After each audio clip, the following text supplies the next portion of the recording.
This is Tom Chain with the State Auditor's Office, the Office of the Division of Technical Assistance. We're here today to talk about the basics of county and municipal budgeting. We get this program developed from a lot of questions we seem to get when it comes to the budget process. So we're just going to put it in a condensed format that you can watch.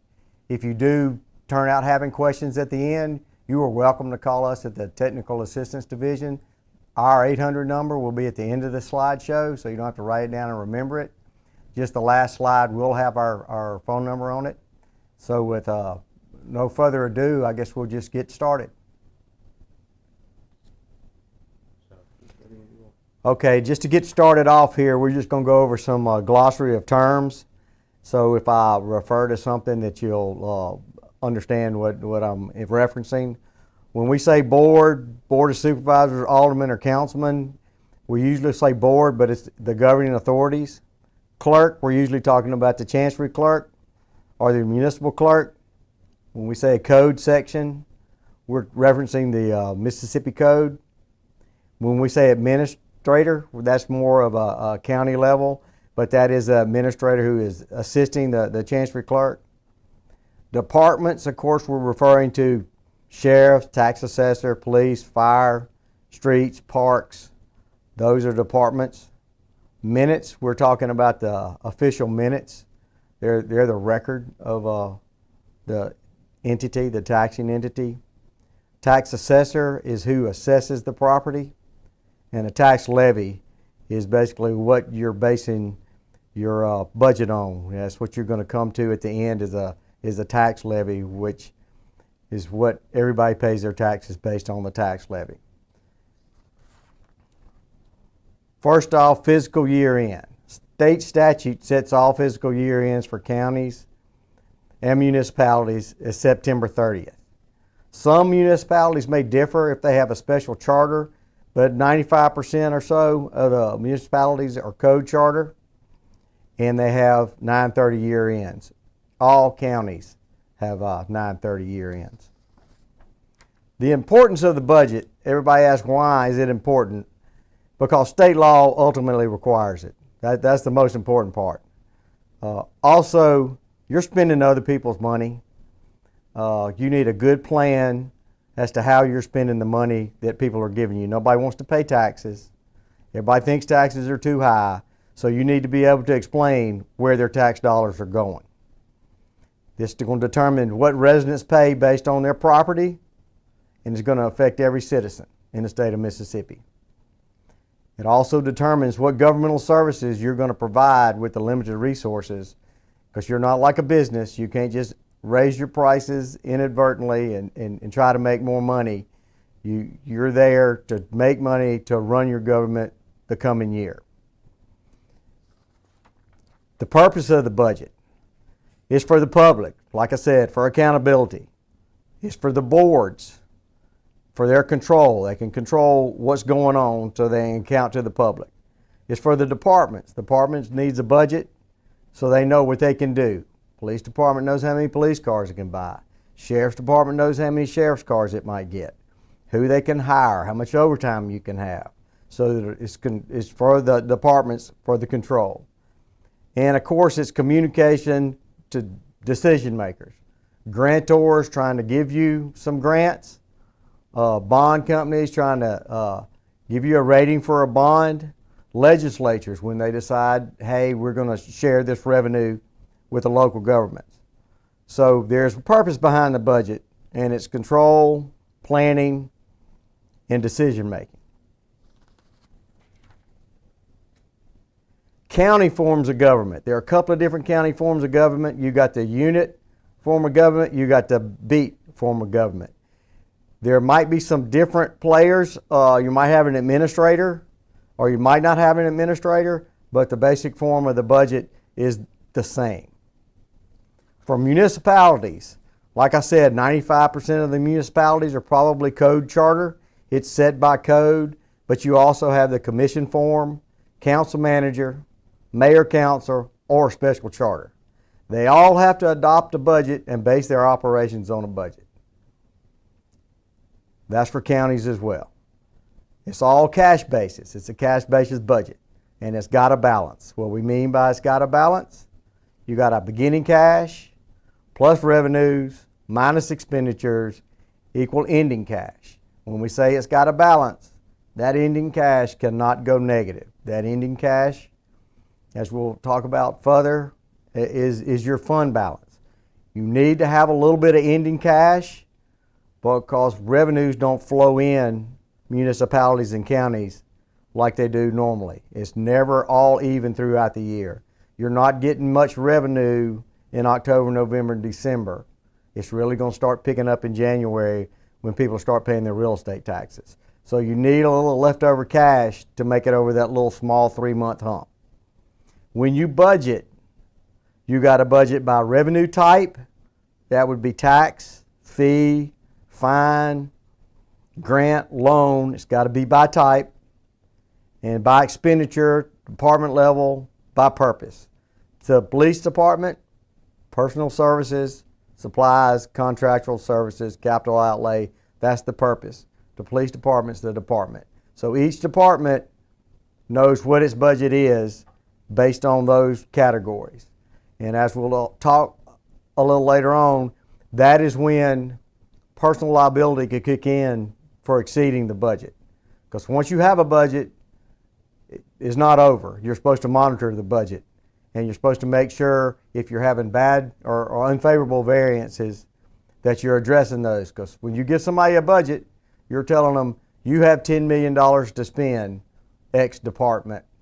And so he's going to spend $10 million. If for some reason your revenue's not coming in, you need to tell him you don't have $10 million to spend anymore. You can only spend 9. So you need to be looking at what the budget does, how it's going along month to month, and you need to amend it when you need to. You can amend it at any time, except for municipalities. They can't amend it in the first 3 months of their first term of office. Any other time you can amend the budget, anytime. That brings us to the budget calendar. When you look at how a budget is adopted, you should start at September 15th. September 15th is when you got to have it adopted and spread across the minutes. You got to have a budget and a tax levy. So you got to do some processes starting before that. So if you write it down on paper and you back it up, you really ought to be starting or sometime around May to get your budget done by September 15th. I always like to say, if your budget is contentious at times, you might want to start it a little earlier. But just the budget calendar, just a brief overview of the budget calendar. In May, you set the budget policy. This is for the governing body. Are revenues expected to increase? Revenues expected to stay the same? Are they going down? Who's in charge of making all the publications? This policy gets set early on so everybody knows what everything's happening. You have financial forecast from your city clerk, some financial budget officer, whoever's doing your financial forecast, your cash flows, when revenues are going to roll in, how much revenues are going to be there. You need to know when revenues are going to roll in because like I said earlier, October, November, and December, revenues aren't rolling in. So if you look at December and you've got 3% of your revenues rolling in from ad valorem taxes, that might not be a cause to be concerned because the majority of it is going to come in January, February, March. On the inverse, at the end of March, when you've collected 80%, that doesn't mean you're going to get more than 100%. That's just when the timing of your money rolls in. Sometime in June, you should give the department heads an opportunity to request their budget forms. However much information you want from them. Like I said, the police department. Say they need 10 police cars. They'll say their wish list. This is the department's wish list. I want X number of officers, 10 new police cars, all that. Sometime in July, all that needs to be turned back in to the board. And in the July meeting, the board should start reviewing all these requests, look at the financial forecast, and start developing a proposed budget. Because in August, you got to start advertising your public hearing for your budget and your tax levy. You have to advertise that budget or that public hearing for 2 weeks prior to having the public hearing. We'll get into how that advertising looks a little later on. You hold that public hearing and you adopt a tax levy. You have to adopt a tax levy at that public hearing. You don't have to adopt the budget at that public hearing. In fact, municipalities' statutory language says they adopt a budget a week later. So municipalities can't adopt the budget, but they have to adopt the tax levy, which the budget is based on, at that hearing.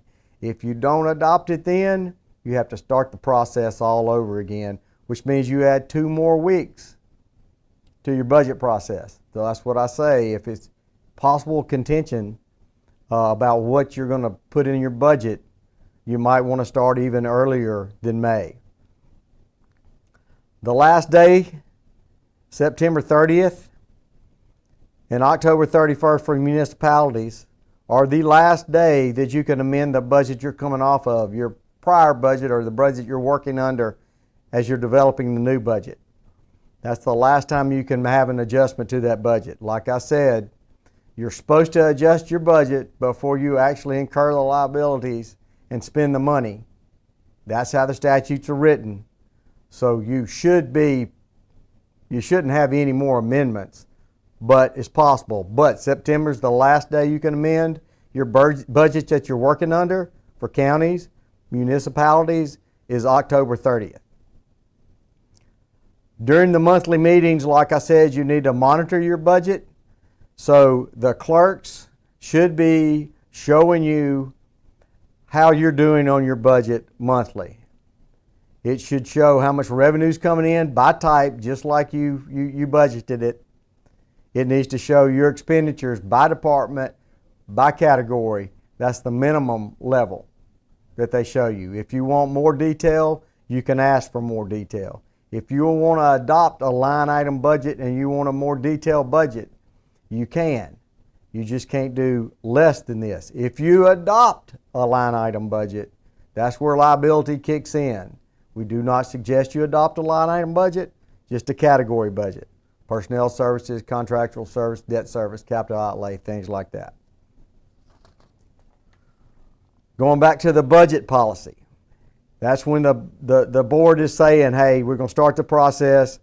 This is what we think is going to be done. This is what type of revenues we think are coming in. This is some new revenues that we're getting. Like here recently, we've had COVID. You've got a lot of federal projects, a lot of federal money getting pushed down to help you through the rough tracks of your budget, because you didn't have the idea of all the overtime you might have incurred, all the protective equipment you might have had to get, all the cleaning you had to do, if you had any dips in revenues, all that would be taken into consideration with this year's budget process. You need to determine if there have been any legal changes since the last year, a way to adopt the budget, anything that you're required to do that you weren't required to do in the past. For municipalities and counties, school districts are going to ask for their budget with a dollar amount. So you're going to have to take that in consideration when they give it to you, because you are setting the levy for those school districts. So that's what the budget policy is looking at. Then the board's going to review the budget request. When approving, it gives the department, like I said, the authority to spend the money. So once you give them the authority, you need to be monitoring that budget so you can take that authority away if you need to. You also need to tell the department head about any cash flow constraints you might have. Say you're buying 10 police cars.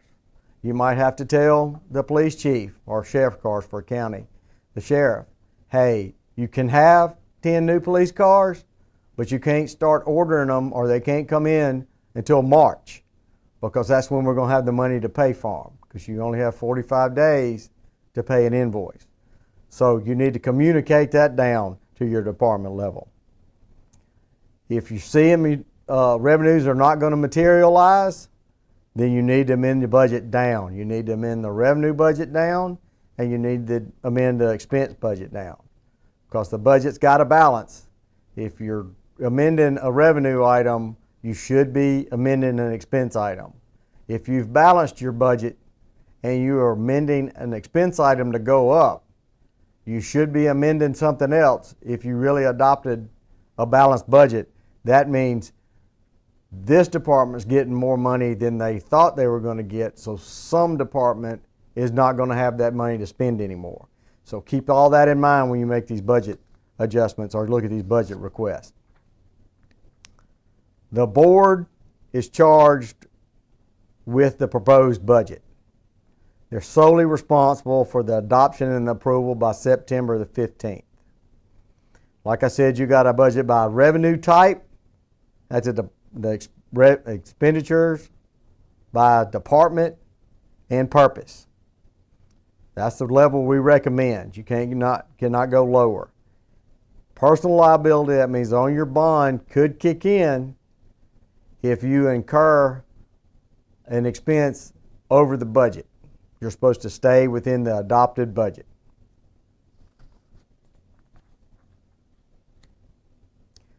Budget hearing versus tax levy. Counties and municipalities have to have a hearing on the proposed budget and a hearing on the proposed tax levy. It's going to be worded in the statute. It says how you word that. We're not going to go over the wording of the statute. It's based on if your levy's going up, if your levy's staying the same, if you had a reappraisal. There's a couple of sentences you got to put in there for a reappraisal. All taxing entities, which is going to be counties and municipalities, have to have a proposed budget hearing and tax levy. You must adopt the tax levy at that meeting. If you don't, you have to start over. That means you're adding 2 more weeks, like I said earlier. The hearing on the budget must be 7 days before the budget may be adopted for municipalities. So you got to adopt the budget 7 days after you adopt the tax levy.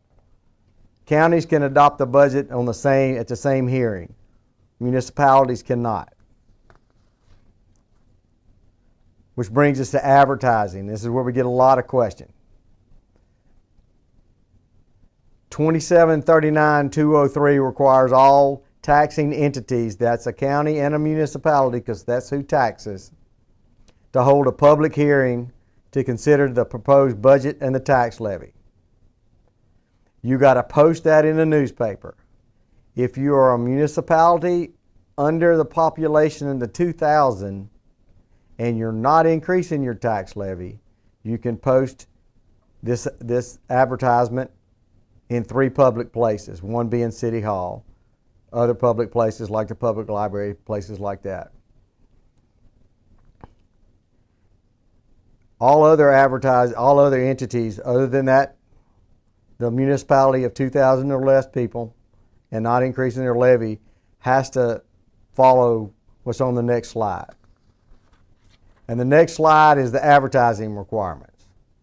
It can be no less than 1/4 of a page, 18-point font, a 1/4 inch black border around it, the advertisement.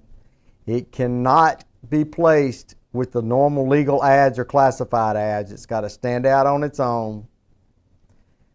The statute says that it's got to be in a paper published 5 days a week if there is a paper that is published 5 days a week in your county and or municipality.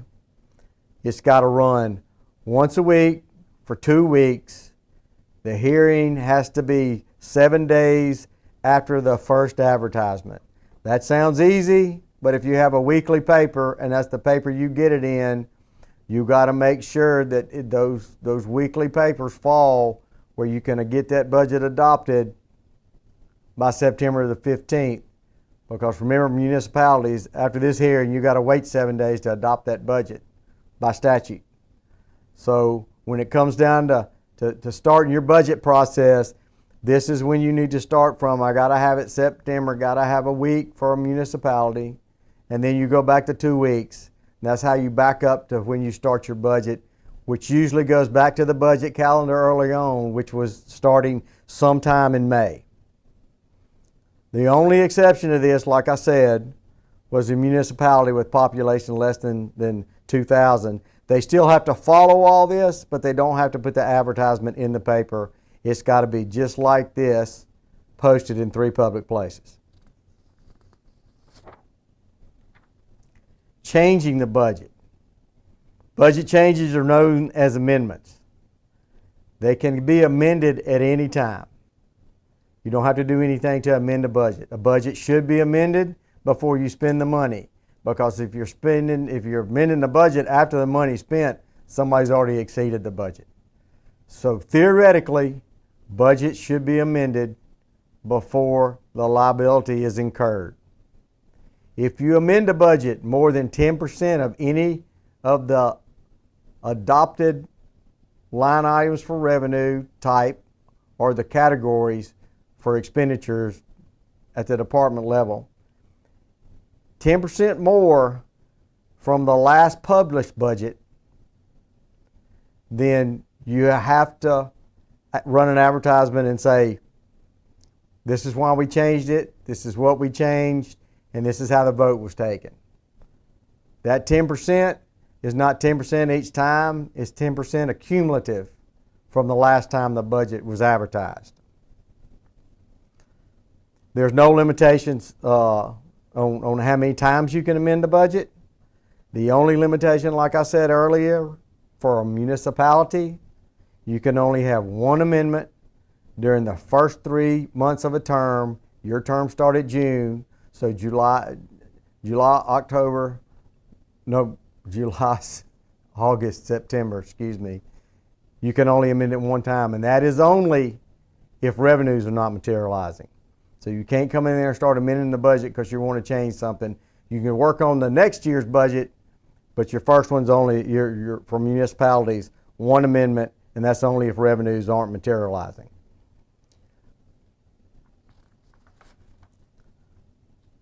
Publishing the budget. Budgets have to be adopted by September 15th. It's got to be published at least one time by September 30th. Without a budget adopted and published, you are not supposed to incur any liability. So if you have no budget on October 1, you're not supposed to walk in and turn the lights on because you just incurred a liability. So it's very important to have this done by September the 15th and published by September 30th. If you need additional information, you can go to the code sections here. Secretary of State's office, you select Education and Publication, and then the Mississippi Code, and you can look up any of these code sections. If you prefer, you can call the 800 number, which is going to be on your slide right below that. Ask to speak with technical assistance. You don't have to ask to speak with me. It's anybody in technical assistance can help you, but the number is 1-800-321-1275. Thank y'all.